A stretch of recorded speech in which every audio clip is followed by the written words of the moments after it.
Hi parents and students, welcome to our channel. Video start చేసే ముందు one small request. ఎవరైతే మన ఛానల్ని ఫస్ట్ టైం విజిట్ చేస్తారో వాళ్ళు వీడియో ఎండింగ్ వరకు చూడండి. మీకు నచ్చితేనే సబ్స్క్రైబ్ చేయండి, అలాగే మీకు తెలిసిన వాళ్ళకి షేర్ చేయండి. ఇప్పుడు ఈ వీడియోలో మనం ఏం చెప్పుకోబోతున్నామంటే ఆడ్ మ్యాన్ అవుట్ అంటే భిన్నంగా ఉన్న దానిని గుర్తించడం. ఇది నవోదయకి, అలాగే సైనిక్కి, ఈఎంఆర్ఎస్ స్కూల్స్కి, అన్ని ఎంట్రన్స్ ఎగ్జామ్స్కి కూడా యూజ్ అవుతుంది. మనం నేర్చుకునేటప్పుడు ఎప్పుడు కూడా ఈజీ టు హార్డ్ అంటే సులభం నుంచి కష్టం వైపుకి నేర్చుకుంటూ వెళ్ళాలి. సో ఈ వీడియోలో చాలా సింపుల్గా ఉండేటటువంటివి నేను తీసుకున్నాను. సో ఇది మీకు తెలియకుండానే మీరే ఆన్సర్ చేయగలుగుతారు. ఒకసారి వీడియో చూడండి. ఒక్కొక్క దానికి ఆన్సర్స్ అనేవి కామెంట్ సెక్షన్లో కామెంట్ చేయండి. ఇక్కడ చూడండి, మనకి నవోదయాలో ఏంటంటే మెంటల్ ఎబిలిటీ, అలాగే అర్థమెటిక్ ఉంటుంది, లాంగ్వేజ్ అనేది ఉంటుంది. సో మెంటల్ ఎబిలిటీ టెస్ట్లో మనకి 10 మోడల్స్ అనేవి ఉంటాయి. అందులో ఈ ఫస్ట్ మోడల్ వచ్చేసి ఏంటంటే ఆడ్ మ్యాన్ అవుట్ అనమాట. అంటే డిఫరెంట్గా ఉన్నదాన్ని సెలెక్ట్ చేసుకోవాల్సి ఉంటుంది. ఇక్కడ నేను తీసుకున్నవన్నీ కూడా ఈజీ అనమాట. వెజిటబుల్స్, అలాగే ఫ్రూట్స్, క్లాత్స్, యానిమల్స్ ఇలా తీసుకున్నాను. సో ఈజీగా ఆన్సర్ చేసేస్తారు. ఒకసారి చూడండి. ఫస్ట్ వన్ వచ్చేసి మనకి ఏమున్నాయి ఇక్కడ? మ్యాంగో ఉంది, బనానా ఉంది, గ్రేప్స్ ఉన్నాయి, ఆనియన్ ఉంది. సో ఈ నాలుగింట్లో డిఫరెంట్గా ఉన్నది ఏంటి?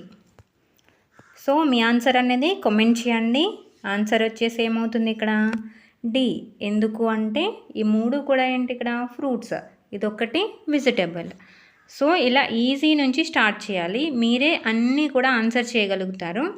సో ఇక్కడ చూడండి, నెక్స్ట్ వన్ వచ్చేసి ఇక్కడ వంకాయ ఉంది, అలాగే యాపిల్ ఉంది, క్యారెట్ ఉంది, టొమాటో ఉంది. సో ఈ నాలుగింట్లో డిఫరెంట్గా ఉన్నది ఏంటి? మీ ఆన్సర్ని కామెంట్ చేయండి. ఆన్సర్ వచ్చేసి ఏమవుతుంది ఇక్కడ? బి అవుతుంది. ఎందుకు అంటే ఈ మూడు కూడా ఏంటి? వెజిటబుల్స్, ఇదొక్కటి ఫ్రూట్. సో బి అనేది రైట్ ఆప్షన్. నెక్స్ట్ చూడండి, ఇక్కడ గేమ్స్కి సంబంధించి ఉన్నది. ఫస్ట్ వన్ వచ్చేసి క్యారమ్ బోర్డ్ ఉంది, తర్వాత వచ్చేసి ఇక్కడ బ్యాట్ ఉంది, నెక్స్ట్ గ్లాస్ ఉంది, క్రికెట్, బాల్, బ్యాట్, వికెట్స్ ఉన్నాయి. సో ఈ నాలుగింట్లో డిఫరెంట్గా ఉన్నది ఏంటి? ఆన్సర్ వచ్చేసి సి. ఎందుకంటే ఏబిడి ఈ మూడు కూడా గేమ్స్కి సంబంధించినటువంటివి. గ్లాస్ అనేది డిఫరెంట్గా ఉంది. సో సి అనేది రైట్ ఆప్షన్. నెక్స్ట్ చూడండి, ఇక్కడ వెపన్స్ ఉన్నాయి. ఇక్కడ నైఫ్ ఉంది, చాకు ఉంది, గన్ ఉంది, అలాగే కత్తి ఉంది, ఇంకొకటి వచ్చేసి అరకు ఉంది. సో ఇది వ్యవసాయానికి సంబంధించినటువంటిది. అలాగే ఈ మూడు కూడా ఏంటి? ఏబిడి అనేవి weapons. So our answer is C. Next చూడండి, ఇక్కడ చైర్ ఉంది, టేబుల్ ఉంది, స్టూల్ ఉంది, మంచం ఉంది. సో ఈ నాలుగింట్లో డిఫరెంట్గా ఏముంది? మీ ఆన్సర్? నా ఆన్సర్ వచ్చేసి డి. ఎందుకంటే ఈ మూడు కూడా మనకి కూర్చోవడానికి సహాయపడతాయి. ఇది దీని మీద అయితే పడుకోవడానికి కూడా ఉంటుంది. సో డి అనేది రైట్ ఆప్షన్ అవుతుంది. సో నెక్స్ట్ చూడండి, నెక్స్ట్ ఇక్కడ వెహికల్స్ ఉన్నాయి. ఇక్కడ సైకిల్ ఉంది, కార్ ఉంది, బస్సు ఉంది, ట్రైన్ ఉంది. నాలుగింట్లో డిఫరెంట్గా ఉన్నది ఏంటి? మీ ఆన్సర్ కామెంట్ చేయండి. నా ఆన్సర్ వచ్చేసి ఏ. ఎందుకు?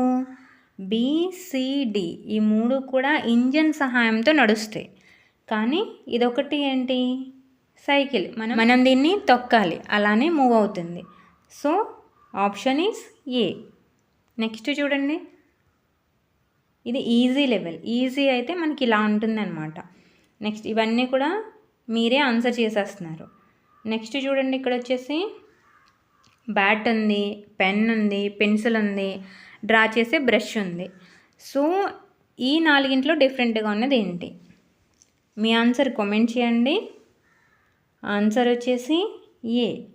ఈ మూడు కూడా మనకి రాయడానికి అంటే మనకి స్టడీ పర్పస్ అనేది యూజ్ అవుతాయి.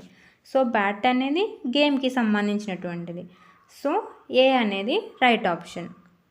నెక్స్ట్ చూడండి, ఇక్కడ యానిమల్స్ ఉన్నాయి. సో ఈ యానిమల్స్లో ఈ నాలుగింటిలో డిఫరెంట్గా ఉన్నది ఏంటి? ఇక్కడ గేదె, పులి, మేక, కుక్క. సో ఈ నాలుగింట్లో డిఫరెంట్గా ఉన్నది ఏంటి? మీ ఆన్సర్ కామెంట్ చేయండి.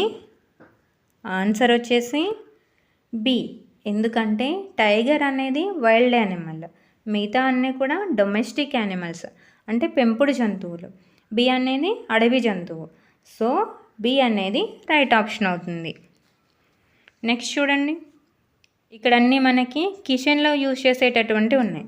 ఆన్సర్ వచ్చేసి ఏమవుతుంది? 4 డిఫరెంట్గా ఉన్నది ఏంటి? మీ ఆన్సర్ని కామెంట్ చేయండి. ఆన్సర్ వచ్చేసి బి అవుతుంది. ఎందుకు? ఏ, సి, డి ఈ 3 మనం వాటర్ అనేది పట్టగలుగుతాం, కానీ బి అనేది అలా కాదు. సో ఇది జల్లెడలా ఉంది. సో బి అనేది రైట్ ఆప్షన్ అవుతుంది. నెక్స్ట్ చూడండి, ఇక్కడ కొంచెం ఆలోచించండి. ఈ 4 డిఫరెంట్గా ఉన్నది ఏంటి? ఏ, ఎఫ్, కే, డి ఈ లెటర్స్ ఇచ్చారు. సో ఈ 4 డిఫరెంట్గా ఉన్నది మీ ఆన్సర్ అనేది కామెంట్ చేయండి. ఆన్సర్ వచ్చేసి డి. ఎందుకు అంటే ఏ అనేది మనకి 3 స్ట్రైట్ లైన్స్తో ఫామ్ అయింది, సరళ రేఖలతో మనం దీన్ని గీయొచ్చు. ఎఫ్ అనేది కూడా అంతే, 1, 2, 3, 1, 2, 3. ఇక్కడ డి అనే దానికి కర్వ్డ్ లైన్తో ఫామ్ అయింది. సో ఇక్కడ డి అనేది రైట్ ఆప్షన్ అవుతుంది. ఇది ఈజీ అనమాట. ఈజీ లెవెల్లో మనం చాలా సింపుల్గా ఆన్సర్ అనేది చేసేసాం. నెక్స్ట్ కొంచెం లెవెల్ అనేది పెంచుతాం నెక్స్ట్ వీడియోలో. ఓకేనా? వీడియో నచ్చిందా? నచ్చితే సబ్స్క్రైబ్ చేయండి, అలాగే మీ ఫ్రెండ్స్కి కూడా షేర్ చేయండి. వీటికి సంబంధించి మీకు ఏదైనా డౌట్ ఉంటే కామెంట్ సెక్షన్లో కామెంట్ చేయండి. Thank you. Thanks for watching.